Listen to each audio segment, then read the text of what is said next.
Okay, so this is a really good example of the way that I am liking to plant trees now. I'm definitely trying to move in this direction, situations similar to this whenever possible in the future. As opposed to planting one tree alone with not a whole lot around it or in between it. What I'm trying to do is create, I guess you could call this a guild. I'm trying to have these really high density polyculture plantings. And so it may be tough to tell what's going on here. Originally, last year I planted one black walnut seedling. You can see it in here, and it survived. It didn't do amazing. I didn't really water it a ton. The soil here has been historically really compacted and poor for many, many years. We're standing right next to this shed or barn, and so the grass has been cut. The rain pours off the roof. It's just super compacted. There's been no vegetation here for many, many years. And the walnut tree did survive, but going into the second year, in addition to, I've had some mulch down, but this Bermuda grass quickly, takes over all of the mulch and climbs up into the pile. So it was basically just this tree, a little bit of mulch, and some grass. Not ideal for the tree. Now I've added in sunchokes. I planted some sunchoke tubers in the ground here, as well as along the backside, several elderberry cuttings. I didn't know how many we're going to take, and I wanted good cover. So now and you can see some of these are actually already flowering, which I don't know if that's good or bad. I hope they have the energy resources to do that, but I trust that they know what they're doing. And so you can see if I come down here, the grass is kind of sparse. This time last year, there was a lot more dense Bermuda grass cover. And I believe part of the reason it's not so aggressive is because of the shade. The soil surface is cooler, there's less sunlight reaching the soil and the mulch. And as a result, I think this whole system is happier. There's more diversity, so there's different types of plant exudates feeding different microbes in the soil. Another really big benefit of diverse systems, there's also this plantain right here. There's other plants around, right, but not directly in the little situation here. Now, obviously, this is still a very young system. I have not done walnut tree, sunchoke, elderberry in such a close proximity before. So I can't tell you from years of experience that this is great or that this works well, but I think based on what I'm seeing now and what I've seen from other plant communities out in different landscapes, I think this is going to work well. I think the walnut will have no trouble getting up above these other plants.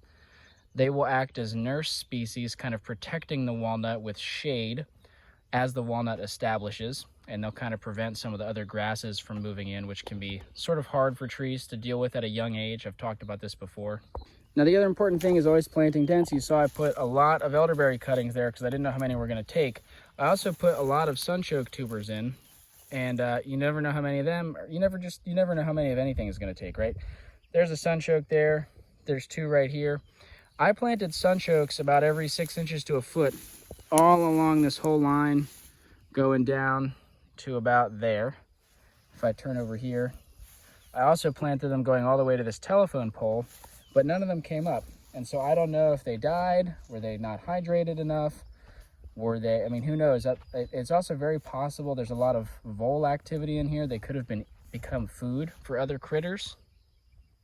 Here's an example of on its own Japan holly. So this was planted, no support plants. It is doing okay. Ideally, I would have more support plants. I did have a bunch of sunchoke tubers in here that I was hopeful for, but again, so far they have not come up. It is nice to have these logs rotting in place in addition to the wood chips. That's going to add some additional moisture retention because there's no evaporation through the log, only around the sides of it. So logs are another way you can kind of help nurse young woody perennials along. Anyway, I'm out here at the North Carolina site for another work day. Since I moved, this is literally only my second time back to this site. Got a load of shred steel going out, some old crap from just stuff that's been lying around, a little bit of stuff that I scavenge off the street as I'm going about doing my errands. As I've said before, I don't really have a route. I don't go out specifically looking for scrap metal, but it's kind of like with trees. When I'm driving around, I'm always looking for trees that I might want to collect seed from. I'm always looking for things that are getting thrown away that might be recyclable or worth some cash in some way, shape, or form, or usable on the farm, right? Talked a lot about various things that I use on the farm, like those plastic growing crates. It's a trash item. Anyway, today has been mostly mowing. That's the biggest task this time of year when I'm coming back to the site. I don't know if you can tell. The grass obviously gets pretty tall when you're not here taking care of things. This was to be expected. And so I've been weed whacking. I've had some issues with the lawnmower. Can't get the lawnmower running, but I've got the weed whacker and I've got a sort of functional scythe. The blade really needs some work. And so we're trying to go from grass looking like that to cut so that I have some workable pathways. Some areas, actually a lot of areas, I'm just leaving it. A lot of areas are the cut once a year philosophy. If I'm not actively using it as a pathway or a bed, there's no need for it to be turf, in my opinion, at least for me on this site. Anyway, it's definitely hot. It's not too hot, I guess. It could be a lot hotter. It's probably about 85 is the high today, I think. And right now it's about noon, so we're definitely getting up there. All right, so I've been having some issues with my phone storage for filming videos. We'll see if it will work this time. But as one might expect, coming down for work days here only a few times a month at this site, the schedule is pretty busy, pretty full. There's always more tasks that want to be done than I have time or management, or time or energy to complete, rather. And I'd really like to make an update on how things are going at this site, overall progression, what maintenance is looking like, what I see as the appropriate role for me in this space now that I'm no longer here very often. But honestly, a lot of that is still really in flux and being figured out. I'm in a very experimental phase in my life right now, just kind of trying things on and observing a lot. So for now, I think what I'd rather talk about is some of these guilds or polycultures or groupings of plants that I'm experimenting with here to try to establish woody perennials, just show some of what's going on. A lot of these little groups of plants were not thought out super intentionally. We're looking at here a black haw viburnum. There's some sunchokes, Jerusalem artichoke. There's a black walnut. A lot of these groupings were not thought out super intentionally. It was kind of just, it's easy for me as a nursery and as someone with a lot of plant friends to generate tremendous amounts of plant material. And I've got all this land and I'm just finding places to stick them and kind of trying to think who might work well together, having also a lot of duplicacy. And so, if a lot of things close together, that way if this one doesn't live to maturity, there's something else right next to it that does. So there's more plants than I need, planning for some failure. This is a hazelnut here. There's a few elderberry cuttings in this little patch, but this is kind of a drier spot in this relative area. There's a mulberry right in here. And so these elderberries might not thrive here. Might not have been a great choice, but I had a lot of cuttings, so I stuck some in. There's more, little elderberry cutting here, elderberry there. I think if I were to critique this little planting, and this happens for me a lot, the woody shrub choices I think are pretty good. Having a black haw viburnum and this hazelnut, I think they'll close the space and coexist well together. The mulberry will do well, hopefully be able to get above them a little bit, get some sun.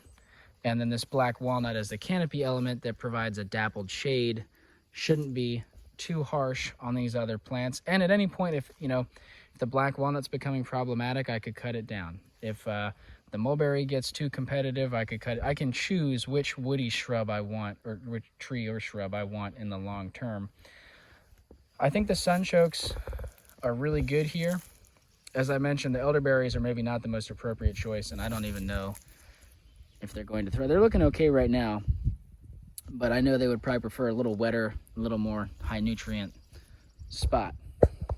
The biggest issue that I find in all of these guilds is that I don't have a whole lot of plant material for the herbaceous, the stuff that is smaller than shrubs but not grass. I don't have a lot of native and appropriate vines, sedges, herbaceous plants, even the woody perennials that are not quite shrubs, like this evening primrose, which is what this is here. It does get woody. This is the stem from last year, but they only top out about this tall. They're not quite a shrub, in my opinion. They die back to the ground every year. I don't know how exactly you want to classify those. Anyway, Jerusalem artichoke, I feel like fits into that role for sure, right? And so I'm really excited that it's in this space, and it will spread and grow rapidly. However, I kind of wish I had planted either more Jerusalem artichoke or more similar plants, because you can see there's a lot of areas where we can see the mulch in here, and the grass is definitely moving in. And over time, I mean, really just over this season, the grass will come in here pretty strong. And will that harm these plants? I don't know. They'll probably be okay. There's also, I'm just noticing now, I put a lot of seed in here, so there's some American persimmon germinating right here. Let's see, I think I just saw, yeah, there's a little oak coming up right here, a hickory right here. So, you know, if any of these continue to grow larger, it just gives me more options for a canopy tree. Again, a lot of duplicacy in these systems. They're not all, you know, in 20 years, they won't all be here, but some of them will. Over here, kind of the same thing going on. I feel like the woody layer in this guild is good. We've got an American persimmon that's grafted right here. I think that's Proc. We've got, for the meantime, we've got a maple, a red maple here, a red maple there. We've got more sunchokes, some Virginia creeper that showed up on its own. We come in here. There's a dwarf pawpaw right there. Pretty excited about that. Basically just a smaller version of pawpaw, also native, just shrubbier and smaller fruit. There's a wild plum right here. And then there's a nursery bed of black walnuts, which are going to get dug out this fall. Alternatively, I could leave a few of these walnuts in place and give me another option, again, for a canopy tree. So the goal is, I'd like this grafted persimmon to have as much sun and space as it needs. I'd like this wild plum to be a shrub in the sub-canopy of the persimmon, which doesn't provide super dense shade. And it's spaced, you know, about 8 feet, maybe a little more away. So I think the plum and the persimmon will do great. The sunchoke will be fine. The Virginia creeper as a native vine, I think will be fine. The pawpaw can do sun or shade. So again, I think it will be fine in the canopy of this persimmon, assuming the persimmon survives. But then we have these red maple. The red maple are, most maples as early successional species, they're able to communicate with both types of mycorrhizal fungi, both ecto and endo mycorrhizal fungi. So they're an establishment plant for me in this space. Assuming the persimmon lives, the red maple I will allow to live for as long as they are not competing or hampering this persimmon. When that day comes, I can cut down the maple, use them for firewood or for mushroom logs, etc., etc. But hopefully they will help start communications between different mycorrhizae in the soil systems here. This can hopefully benefit the persimmon, the plum, the pawpaw in the long run. But again, you know, I don't have a lot of the non-woody plants, a lot of the herbaceous material. I have this one sunchoke which will spread. There is the vine coming around, the Virginia creeper. But there's a lot of, again, rather not quite bare soil because I mulched this area, but no plants. And so the grasses will come in. I've talked about this before. The general idea is that younger trees have a hard time competing against grasses. Once they become more established, they don't mind at all. In fact, grass and trees can exist rather symbiotically once the trees are mature. But that establishment period, the grasses can be tough on the young trees. Here's another persimmon planted pretty much on its own other than a plum. So I'm using kind of wild plums and hazelnuts are some of the most abundant shrub material that I've had. They're both native, they produce food, and I'm excited about them. So we've got a lot of native plums and hazelnuts as the shrubs underneath of persimmons and oaks and walnuts as canopy trees. If we pan just a little bit over here, we've got a patch of elderberry. So again, the theme is just, I feel like the woody plants are I'm pretty happy with the woody plants here. There's always room for more diversity and more plants, but you know, that elderberry patch should have no problem coexisting with this persimmon if it makes it to maturity. Same with the plum. In between is just grass, and for now, that's fine. And maybe it's not ideal, but in this situation, it is what I have. Here we can see a grouping of hazelnuts. They do look pretty happy. They're pretty tightly spaced amongst several hazelnuts, but there's nothing in between except for the grass. So we'll see how that goes. So far, they do seem happy. I think they're okay. Not really much of a guild, but you know, I'm really happy and excited about these red leaf peaches. This is, again, not much of a guild. They're mostly surrounded by grass, but we've got a red leaf peach, another red leaf peach, and in the middle I did have a few elderberry cuttings. There is another wild plum right here and another one right there. So this is really tight spacing. I want this to be kind of a prunus thicket, you know, so depending on how fast and healthy everyone is, it might be that these peaches kind of crowd out these plums. It might be that the plums can outlive the peaches. The peaches may not live super long. There's a lot of peach diseases in the humid part of the world where I'm at, down here in the southeast. The wild plums are adapted to here, so they should have no problem long-term hacking it with the disease pressure here. Red leaf peach, I have no idea. I don't know anyone growing red leaf peach around here. These are seedling trees, not grafted, so I just don't know what they're gonna do. I think they're super pretty. I'm hoping to get some fruit and seed off of them. Hopefully they live a long time, but who knows? So again, always hedging my bets. There's the wild plums here, the elderberries here. Some sort of shrub in here is the goal. I've got this piece of plywood down. This is preparing the ground, keeping the grass off of it so that I can plant another shrub in here in the fall, because there's a pretty big gap between this hazelnut wall and this peach. Might be nice to plant some other sort of shrub or even just more herbaceous material, have an area of nice loose soil with no weeds on it. These are elderberries that grew from cutting. They are now in their second season of growth, and you can see they are flowering. Should be a lot of elderberry fruit in here. This patch is kind of crazy. There is a hazelnut growing out of it. There's actually several hazelnuts coming out of this patch. If I come over here, it's hard to tell because I cut down some of the grass. There's a lot of like hay looking material, but there's strawberries in here, hazelnut. This is a whole row of hazelnut. There's one elderberry shrub in here.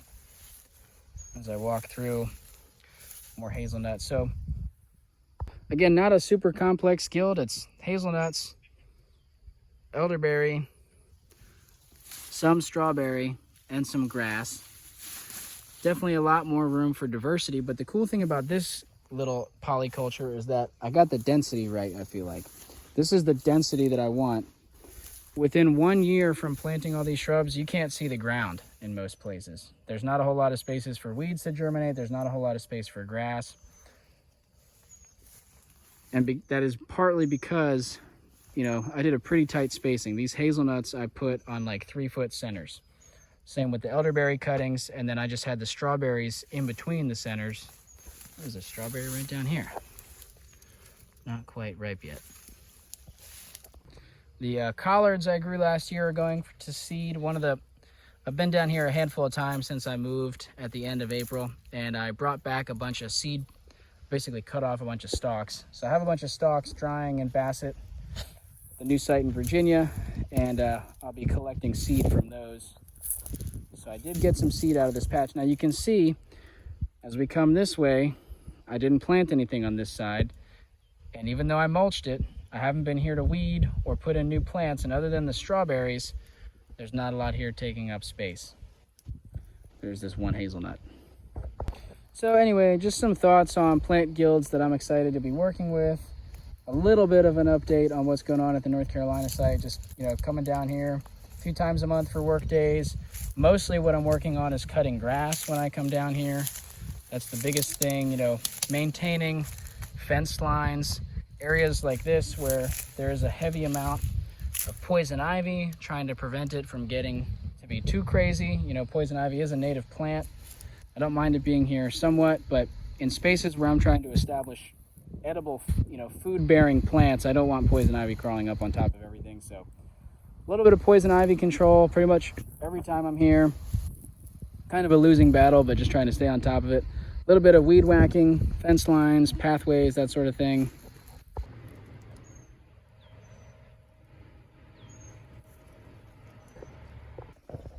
Yarrow making nice pretty flowers. All sorts of insects flying around, buzzing on these.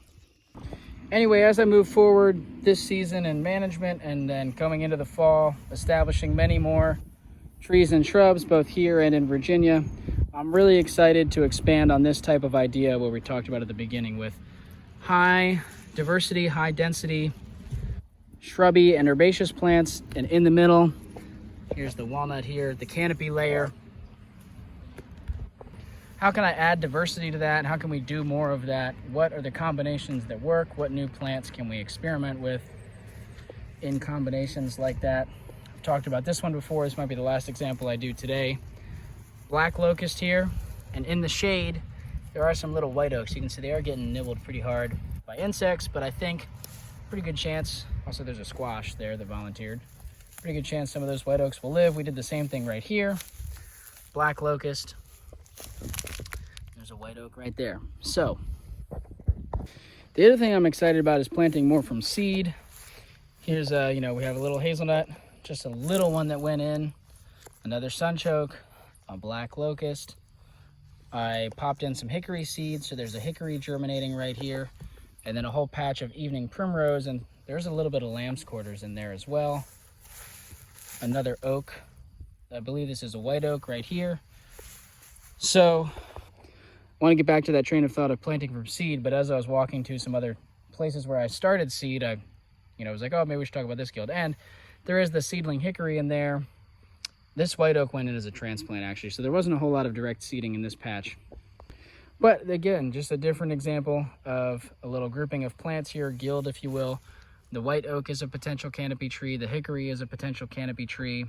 If nothing else, the black locust could be a canopy tree. The hazelnut will be the shrub layer, hopefully. The evening primrose and the sunchoke can be the herbaceous layer.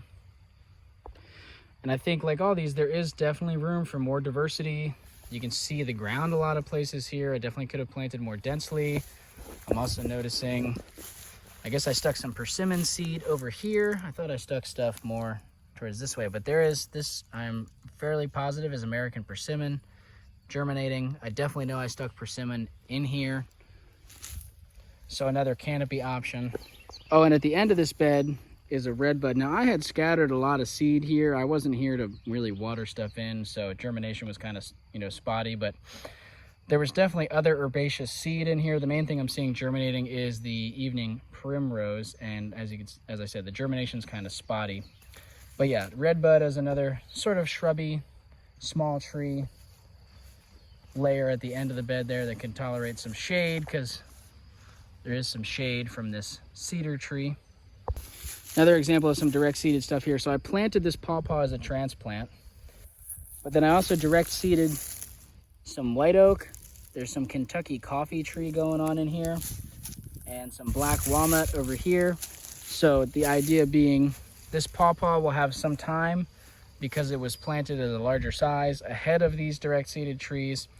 It will have time to be in the full sun, make some fruit, get to a decent size, and then eventually one of these canopy trees will get up above the pawpaw and start casting some shade. Hopefully at that point the pawpaw can send out runners. This main trunk can live for a while in the shade. Its fruit production will slow, but the runners from the pawpaw will expand out all different directions and capture more sun and produce over there. Another management thing that's going on here is in addition to just weed whacking pathways and fence lines, I've got spots like this where the honeysuckle is coming up, and I'm just consistently, at least once, but ideally several times throughout the season, cutting back some of this stuff to prevent the honeysuckle from getting woody. This is a little bit what I meant earlier about management here. My role here is a little bit uncertain, and I just have to be more flexible. Like in an ideal world, I would come and remove all this honeysuckle and establish more desirable plants. I don't have the time or the resources to do that with the frequency of visits down to this site. It's just not in the cards right now. It might be in the future, I don't know. But for now, I'm trying to at least prevent it from getting more out of hand. I keep wanting to say poison ivy. The honeysuckle, if the honeysuckle gets large enough and gets woody, then it will be difficult for me to manage it. As it stands right now, when it's not woody, it's not ideal, but if I just have to cut this a few times a season, I can manage that right now with my frequency of interactions down here. So just having to be flexible. Here's another example. I've got a pawpaw in here. Poison ivy and honeysuckle are climbing inside the cage. It's one downside to these tree wire cages is plants can climb up into them. I'll just have to get gloves on and pull that stuff out as another maintenance task while I am here. I'm thinking about removing these cages. You know, I'm in a little bit of an anomaly here in that the deer pressure at this site has really not been bad at all. All around me, deer pressure is pretty rough, but in this specific little 1/4 acre food forest plot, I don't have many issues with the deer. The cages are mostly for rabbits and groundhogs. So, and I think we're getting to a point where most of these shrubs are large enough that that won't be an issue. And it's really only an issue in the winter time. Maybe some of you have experienced this where the rabbits get hungry, they're looking for tasty bark, cambium that they can eat. And so that little shoot there on the left on this pawpaw, that's an example where I guess this was last season at some point, I don't remember exactly when, you know, a rabbit came in, or a groundhog, I'm not sure which, and chopped this tree down. So I caged it. But I think by the end of this season, this tree will be thick enough that shouldn't be much of a concern. Hopefully the deer pressure remains low. I could probably experiment with taking these cages off. Nothing really seems to want to eat most of these trees during the growing season. It seems to be in the dormant part of the year when they go after those buds and the cambium, the juicy stuff, when there's not much other food in the landscape. And then last thing I'll probably talk about in this video, I've got some hickories over here that I'm excited about. These came from cultivar mother trees. There's one here. I've got several of them in the landscape, but there's another one right next to it here. That's the hope for the canopy layer here. I haven't really established any shrubs or herbaceous stuff, but there's some black walnuts, like one here, another one right here, another one over here next to this massive pokeweed. I love poke. Such a cool plant poke is. I also really love black walnut, and when I was here at first few years, most of the black walnut that I planted did not do well. I thought that this site might just be not a good site for black walnut. It is kind of dry, it's a little bit upland, but there's other black walnuts around. More hickories that I stuck in as little shrubs. One right here, not this is a weed. And then some more oaks. There's just stuff everywhere, guys. You know, if you follow this channel, you've seen this before. But I found I have much better luck with black walnut starting them from seed in place here as opposed to transplants, but that either way, having a lot of leaf compost and mulch seems to really go a long way in promoting healthy black walnuts here. So, very excited to see a tree like this.